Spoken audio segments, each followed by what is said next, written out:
তপ্ত এই শহরে বৃষ্টি আসে খানিকটা স্বস্তি নিয়ে। বর্ষা শুরু হতে বেশ দেরি, তবে ঘরের দুয়ারে যে কালবৈশাখী তার বার্তাই যেন দিচ্ছে এই ঝোড়ো হাওয়া।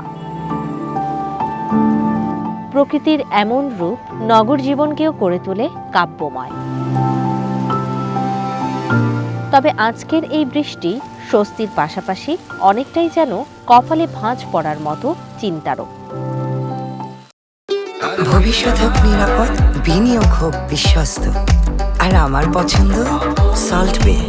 ওয়েলকাম টু সল্ট বে। কাল পবিত্র ঈদ উল ফিতর। ঈদের ছুটিতে ঢাকার এই জনমানব শূন্য রূপ চিরচেনা। নারীর টানে রাজধানী ছেড়েছেন লাখো মানুষ। ঈদকে ঘিরে কত কত আয়োজন, তবে আকস্মিক এই ঝড় বৃষ্টি সেই আয়োজনে বাধা হয়ে দাঁড়ায় কিনা তাই এখন ভাবনায়। আবহাওয়া অধিদপ্তর বলছে ঈদের দিনে ঢাকা সহ সারা দেশেই বৃষ্টি নিয়ে আছে দুঃসংবাদ। কোথাও কোথাও শিলে বৃষ্টি হওয়ার সম্ভাবনা রয়েছে। তো এই বৃষ্টিটা আমাদের আগামীকালকে সকাল থেকেই হতে পারে, তবে বর্ষাকালের মতো যে টানা বৃষ্টি হবে সেরকম না, যখন যেখানে মানে কিছু সময়, আর তবে অন্যান্য দিনের তুলনায় পরিমাণে আগামীকালকে একটু বেশি বৃষ্টি হতে পারে।